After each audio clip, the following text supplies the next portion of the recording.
How you doing? So I decided to make a how to beat 6.1.1. This is on the way to become Cavalier. And the reason why I decided to make a video on this because somebody commented on me about how to beat this when it comes to 6.1, and I also saw a video of YouTube of a girl that was struggling on this chapter or this section. So I decided to make a video on this. So let's get into it. So when it comes to the champions, to become Cavalier, there's a lot of champions that can do really pretty much all the way to to becoming a Cavalier, completing 6.1. So I decided to go with this team because this is like one of my teams I would go through if I had a team to go through when it comes to 6.1. So right here, where am I at? So I think if you're just going for a completion, the easiest path is through Joe Fixit. Joe Fixit is the one I did for completion, and this one you could also do. What is that? Agent Venom. You can also do that too, but I wouldn't do that. If I was just going for a completion, I probably want to choose that path. And when it comes to Electropath, if you're going down through Electropath and you go down to Morningstar and what do you call this, Archangel, you want to bring somebody that has Fury buffs. So um, I saw a girl on YouTube. I'm pretty sure um, it was the girl that was playing. So she was bringing Hulk to this path, and it doesn't work with Hulk because when it comes to buff Hulk, his Furies are now passive. So you're going to only do 10% damage compared to 100% original damage. So since Hulk got a buff, so I think yeah, it is a bit of a nerf when it comes to Cosmic Temper for Hulk, but overall Hulk is definitely better now, buff Hulk versus pre-buff Hulk. And also, let's say if you don't have a champion that can inflict Fury buffs, I would just say bring Heimdall and Angela synergy. So you're gonna see that later on the fight as well. So like I say, I pretty much doesn't really matter which team you could use. I decided to use this team, and this is probably one of the best teams I like to use, or best teams you could use to complete 6.1.1 and to help yourself to become Cavalier. As you can see here as well, if you read it, uh, it's really great synergy for Venom because especially if you run Damage Mastery.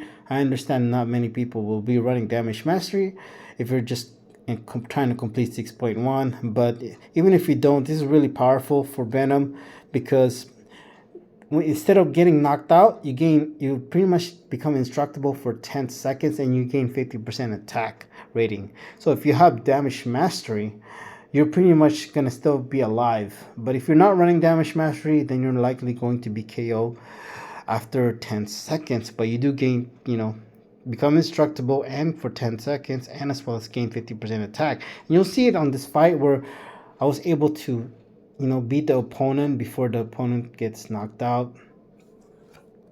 So this is really good for Hulk as well. He gains 5%, what do you call that? Falling below 20%.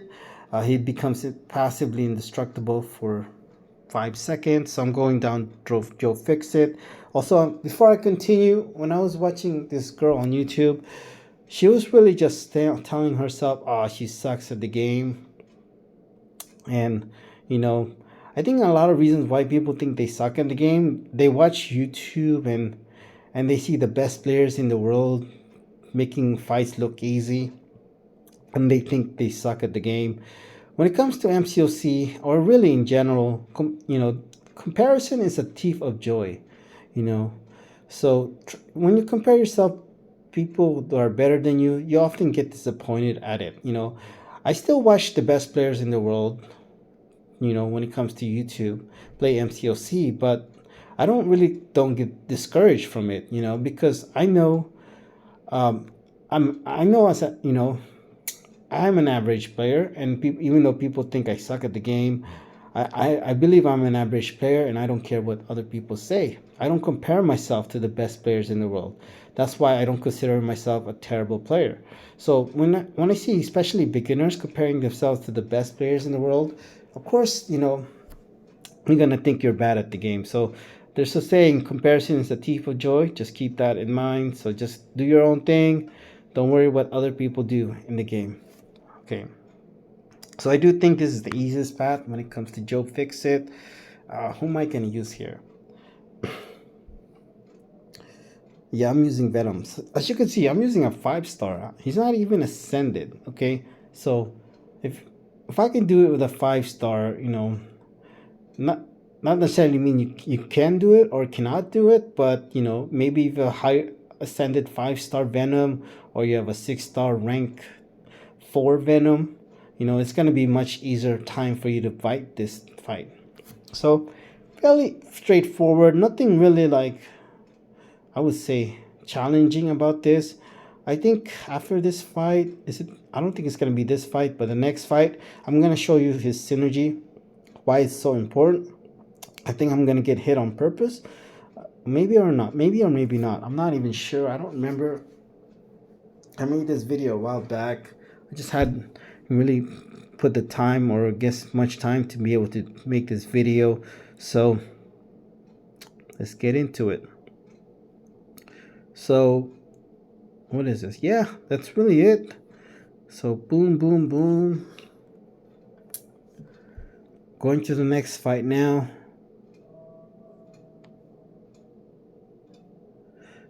So I'm going through Rocket Raccoon. Yeah, you can see I'm low health, and I'm gonna still be able to solo this with 5-star, not ascended Venom, by the way. And I wasn't using boost either in this one. Okay, and you can see why his synergy comes really handy in this fight.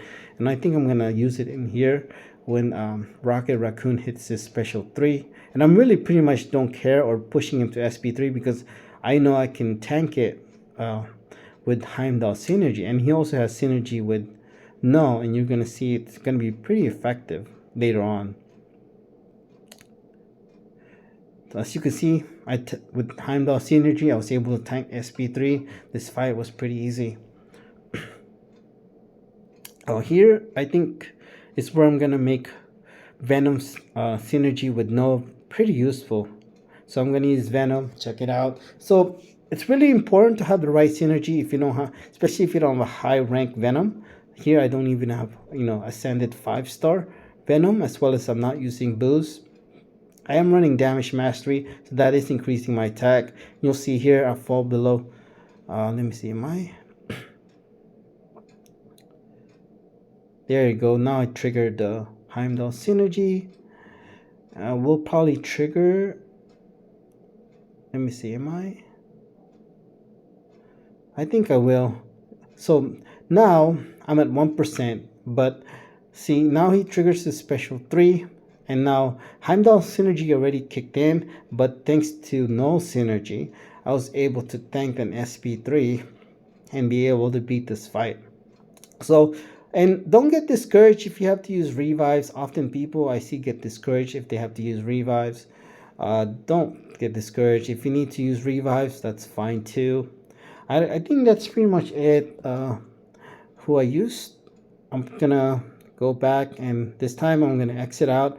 I'm gonna use Hulk. Hulk, by the way, oh no, I'm not gonna exit out. This time I'm just gonna use Hulk. Hulk is, by the way, is a 6-star rank 4. So, and he's pretty good, I think, when it comes to his buff. So he's gonna like steamroll here on this fight. Okay. I have class advantage too, so we'll see how this fight goes. I think this was pretty easy for Hulk as well. Even 5-star Hulk, especially if you have him ascended, this should not be hard at all. What else?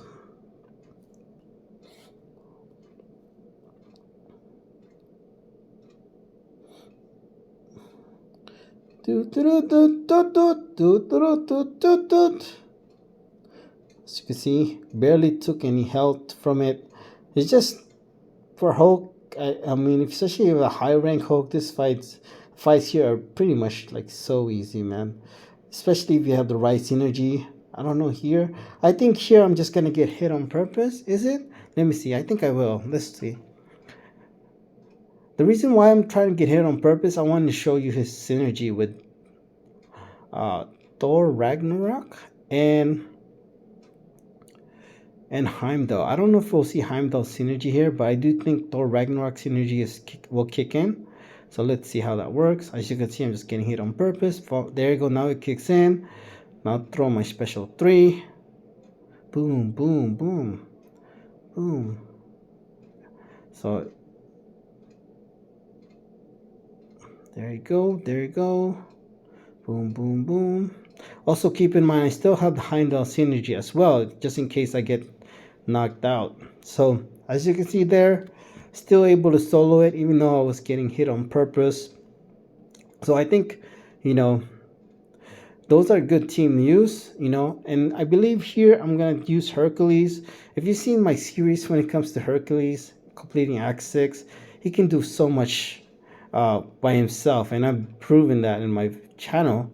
You know, the only thing that struggled for Hercules would be like 6.3.1, but you could always bring somebody else for that. But who am I going to use here? I'm trying to think. I still believe I'm going through Joe Fixit, but who am I going to bring now? I'm going to bring, I believe, Thor, if I'm not mistaken. Let's see, am I bringing Thor? No. Oh, yeah. I decided to use Corvus Glaive, so this is kind of like not so much focus on Hercules. This is pretty much like, you know, I'm just showing you like so many champions that can do this path when it comes to Joe Fixit. I believe I'm going to use Hercules first. Is that correct? Let me see.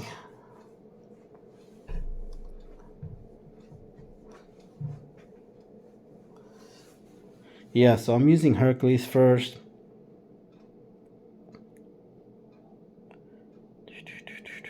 So with Hercules, you always want to build up your persistent charge. So I always try to parry and do a heavy attack, and then try to like do an intersect. You get another persistent charge. So that's pretty much your goal with Hercules.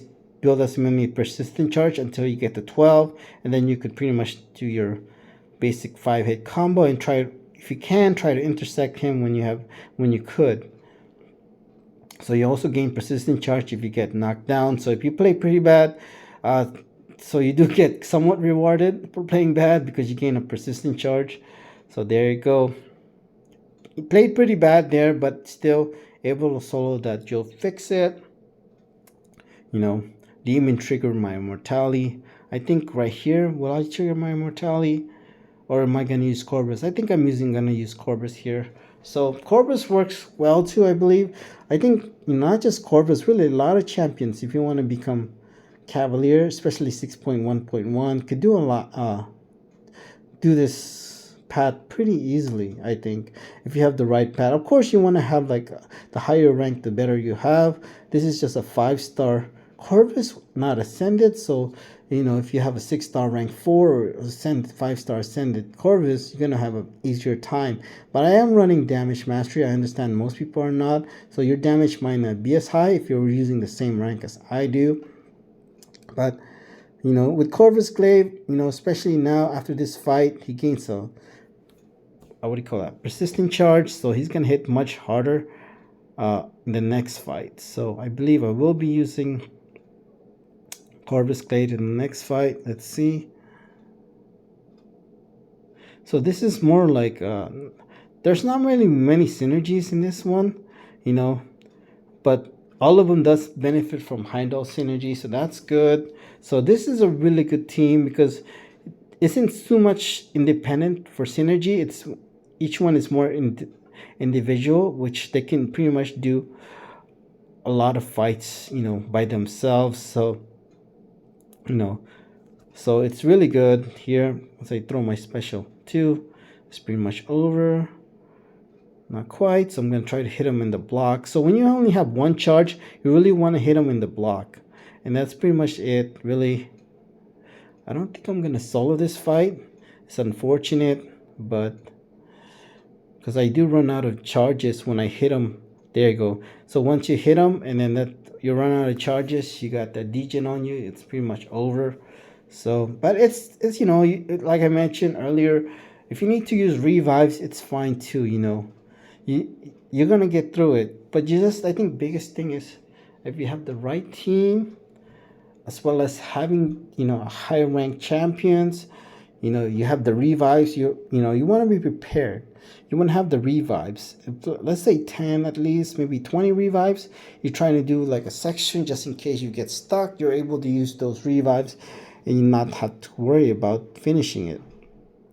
But if you're like in the second fight, you already used 5 revives or something like that, then you're like, you gotta exit out, figure out what's going on, what's wrong, why using so much revives. You shouldn't have to use more than 2 revives for one fight.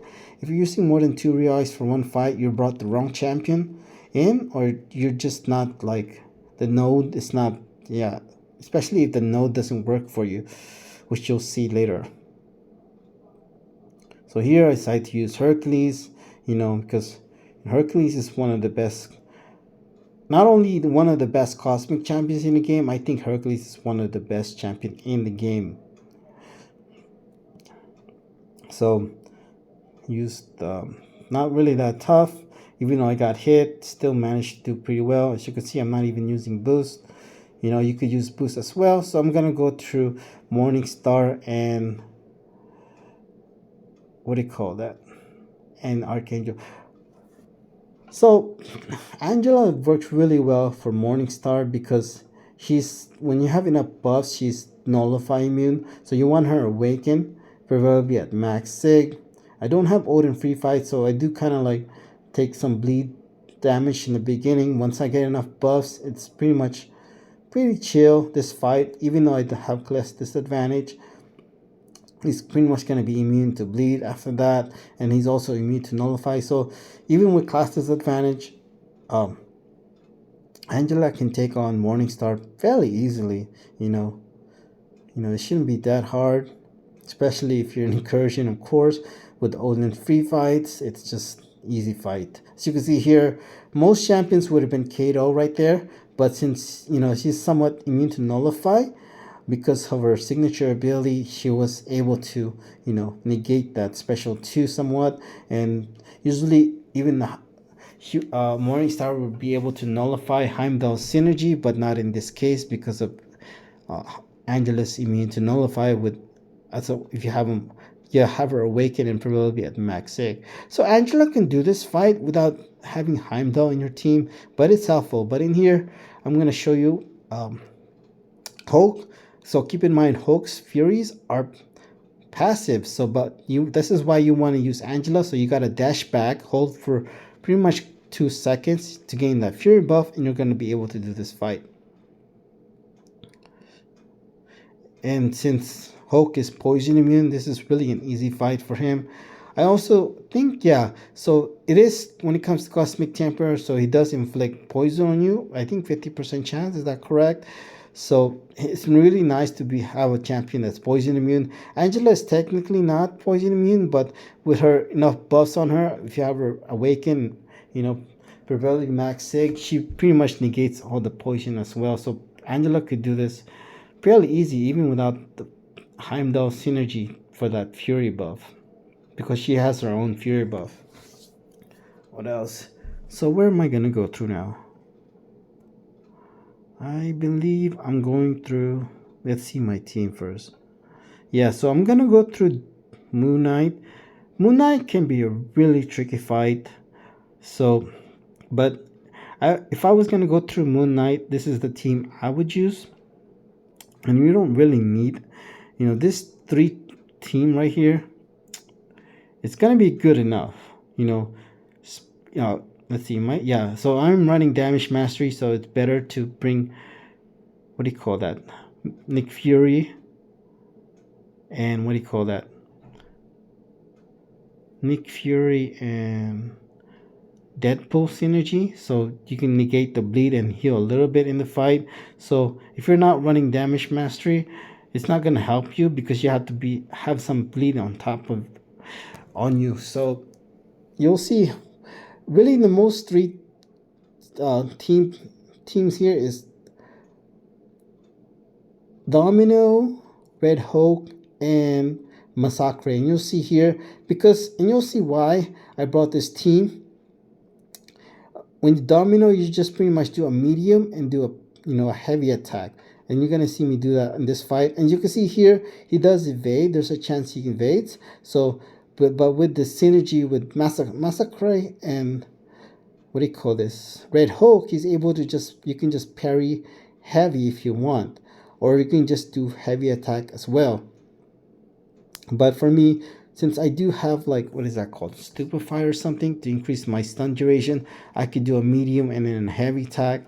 But really, if all you do was do a heavy attack, you should be able to beat Moon Knight pretty easily. But without champion that can counter Moon Knight, he can be really tough because he does evade, and Domino is a perfect counter to Moon Knight. So I wouldn't really go through this path unless you want to explore 100% Act 6.1.1. So now I'm going through Agent Venom. I wouldn't choose Agent Venom either. As I already mentioned earlier, I would go through Joe Fixit. But just in case you want to go through that path, or you want to get 100% on this, what do you call this? For this quest, well, I'm going to show you the best team for it. I wouldn't know if it's necessarily the best team, but I would say definitely one of the best teams. So I'm going to bring Bishop here. I have a 6-star rank 3 Bishop, so he should make this fight fairly easy, I believe. And Bishop really is the most important thing you have here.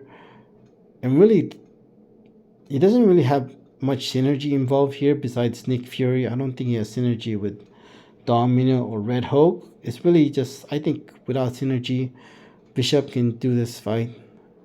But I think with synergy, he's gonna fly through this quest when it comes to this path, because he can gain like 3 or 2 bars of power in the beginning of the fight, and he's just gonna smoke this lane. So in here, I don't really have much synergy with him, but I still gonna be able to do this fight. The key is to gain prowess as much as you can. If you can gain up to more than 30 prowess, you're gonna be good. But now I'm just getting as much prowess as I can, and then throw my SP2, and this fight is pretty much over. So unfortunately, he was able to shrug up the Incinerate, so now we just have to do a 5-hit combo, and that's it. So that's really it when it comes to this section in Act 6. This will help you get through becoming a Thronebreaker. So not a Thronebreaker, but Cavalier. There you go. Thank you.